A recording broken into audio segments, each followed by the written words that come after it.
नमस्कार दोस्तों, एडीजे अविनाश कुमार प्रकरण में आज अपडेट से ज़्यादा मैं कुछ कानूनी तकनीकी पहलुओं को आप तक रखूँगा। अपडेट के लिए बहुत ज़्यादा कुछ है नहीं।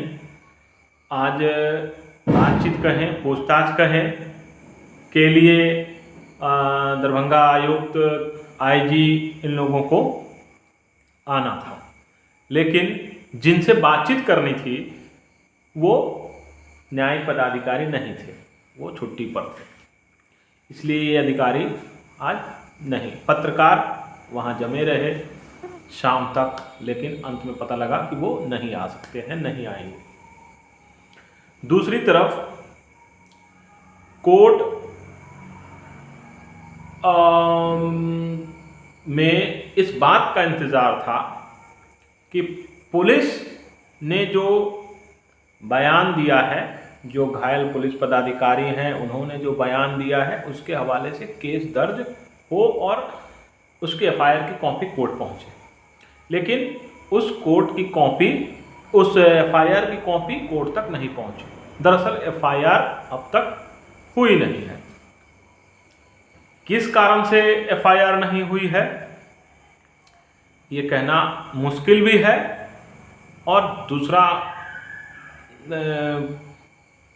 दृष्टिकोण है कि किसी तरह से न्यायालय और पुलिस के बीच की टकराहट को रोका जाए, कह सकते हैं।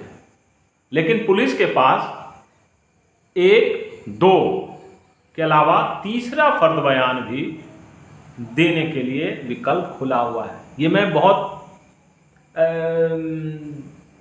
बारीक और बहुत बड़ी बात कह रहा हूँ। पुलिस ने दो फर्द बयान दिया, कौन सही है कौन गलत है इसकी कोई आधिकारिक पुष्टि नहीं है, कोई एफआईआर नहीं हुई है। मेरे संज्ञान में रहने तक, मेरी जानकारी में रहने तक कोई एफआईआर नहीं हुई। पुलिस के आला अधिकारी न्यायिक पदाधिकारी से बात करना चाहते हैं, लगातार उनके प्रयास हैं कि उनसे बात हो, लेकिन वो बात नहीं हो पा रही है, और बात जो बनाने की कोशिश है वो बात बन नहीं रही है। ये जो मैंने कहा कि पुलिस के पास हाथ खुला हुआ है, तीसरा बयान देने का भी विकल्प है। कल को ये पुलिस कह दे कि भाई ये फर्द बयान सही नहीं है, ये फर्द बयान सही नहीं है, और ये तीसरा फर्द बयान है, उसमें कोई तीसरी कहानी आ जाए। एक तरफ से ऑलरेडी केस दर्ज हो चुका है और पुलिस ने अभी अपना हाथ खोल के रखा हुआ है। मैं बार बार, जब से ये मैं केस फॉलो कर रहा हूं, तब से मैं ये कह रहा हूं कि ये दो ताकतों के बीच की लड़ाई है। आज मैं एक अलग ही कानूनी पहलू आपके सामने रख रहा हूं। कोर्ट, हाई कोर्ट से लेकर के लोअर कोर्ट तक देखते रहा हूं, अलग अलग संस्थानों के लिए, अलग अलग अखबारों के लिए, तो जहन में बात उठती थी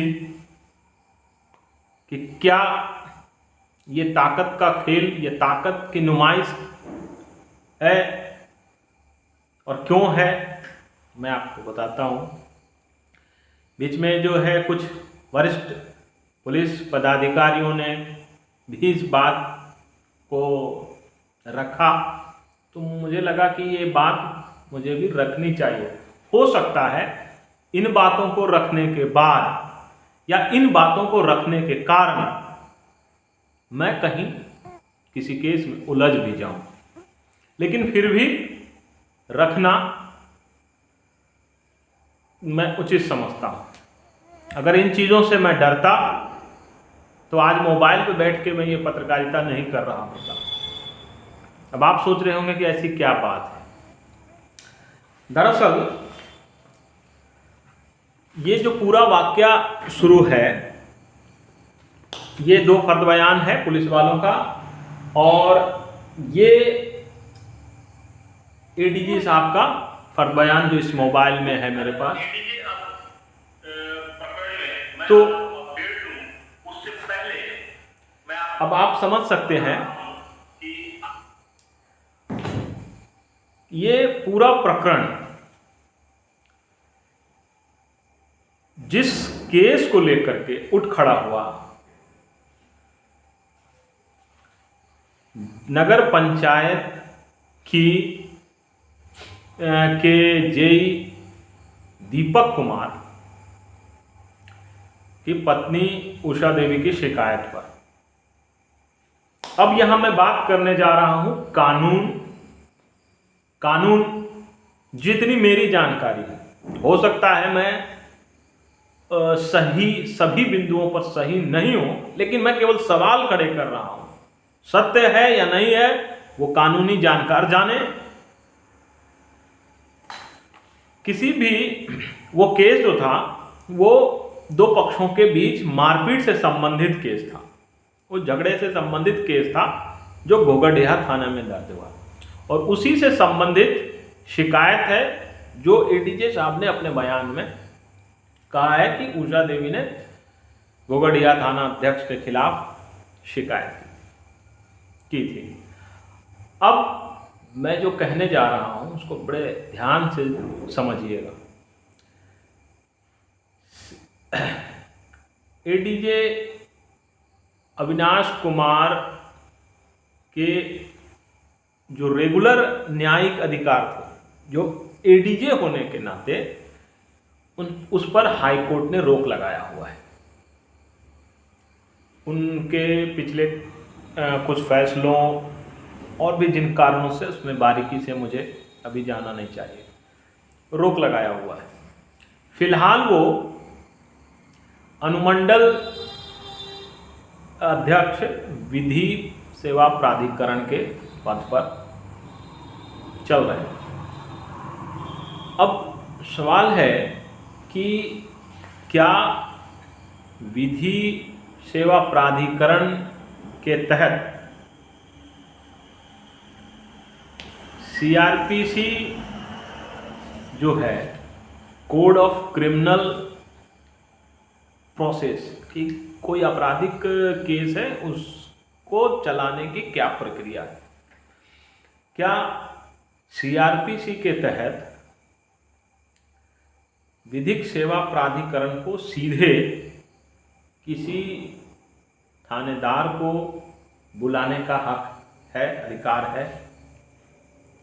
दूसरी बात, यदि है तो क्या इसमें उन बिंदुओं को, उन बातों को फॉलो किया गया है? जैसे सारी चीज़ें सोचने की है, सारी चीज़ें बगैर कागजी हैं। एडीजे साहब के अपने बयान में भी कहा गया है कि 16 तारीख को शिकायत हुई है उषा देवी की। 16 तारीख को शिकायत हुई है उषा देवी की, और उसी दिन दूरभाष से थानेदार को सूचना दी गई है, दूरभाष से। और इधर जो पुलिस ने अपना एक नहीं दो फर्द बयान दिया है, उसमें भी कहा है कि उनको 3:36, 3:34 और अलग अलग समय पर फोन से सूचित किया गया है। क्या विधि सेवा प्राधिकरण या सीआरपीसी के तहत किसी भी केस का संचालन होता है, सुनवाई होती है, तो उसमें फोनिक व्यवहार होता है या बाकायदा संबंधित पक्ष को समन जाता है, नोटिस जाता है, उसकी तामील होती है और उसके बाद बुलाया जाता है। दूसरी बात कि क्या जो केस थाने में आईपीसी की धाराओं के तहत दर्ज हुई है, उस केस को इधर की पूरी जांच हुए बगैर और बिना लोक अदालत में निर्धारित हुए बगैर विधि लोक सेवा प्राधिकरण इसमें अपनी कार्रवाई कर सकता है। अगर ये चीज़ें नहीं हैं कहाँ कमी हुई, किस कारण से कमी हुई। यदि अनुमंडल विधि प्राधिकरण के पास कोई शिकायत होती है तो सीधा क्या वो उसको फोनिक इंटरटेन करते हैं या उसको जिला विधिक प्राधिकरण के पास रेफर करने की का प्रावधान है, या जब लोक अदालत निर्धारित हो और उस केस से संबंधित चीज को, उस केस को उस लोक अदालत में सुनवाई के लिए रखा गया हो, उसके बाद अब ये आप देख सकते हैं, इसमें लिखा गया है कि उषा देवी की शिकायत पर, उषा देवी उस जो है एक पक्ष है, अगर हालांकि विधिक लोक सेवा प्राधिकरण के तहत यदि लोक अदालत के माध्यम से किसी मामले पर सुनवाई होती है तो उस पर्टिकुलर केस से जुड़े दो पक्ष, यहाँ थानेदार पक्ष नहीं है, एक पक्ष जो केस जिसमें मारपीट हुई, जिनके साथ मारपीट की घटना हुई, और ये एक शिकायत ये है कि थानेदार ने झूठे केस में फंसाया है। अब इसको किस तरह से, किस दृष्टिकोण से लिया गया है, ये मेरे समझ से परे है। उसमें अगर कंप्लेनेंट उषा देवी है और थानेदार के खिलाफ शिकायत है, तो एक पक्ष है उषा देवी, दूसरा पक्ष थानेदार। फिर उषा देवी वहां मौजूद नहीं है।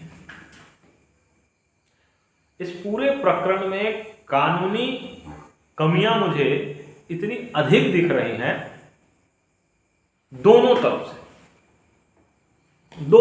से। पुलिस अपने हाथ को खोले हुए है, मतलब समझिए ताकत, मैं बार बार इस शब्द का इस्तेमाल कर रहा हूं, क्यों कि ताकत का कैसा इस्तेमाल है।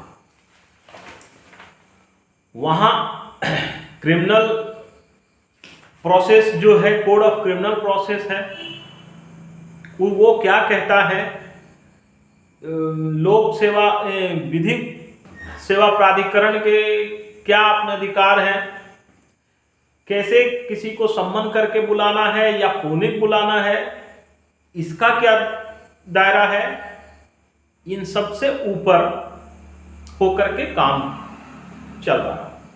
दूसरी तरफ घटना जब 18 तारीख की है, पुलिस ये क्यों कर रही है कि 18 तारीख घटना है, दो बयान हो चुके हैं, किसी पर भी FIR नहीं हुई है अभी तक, न इस पहले वाले बयान पर न दूसरे वाले बयान।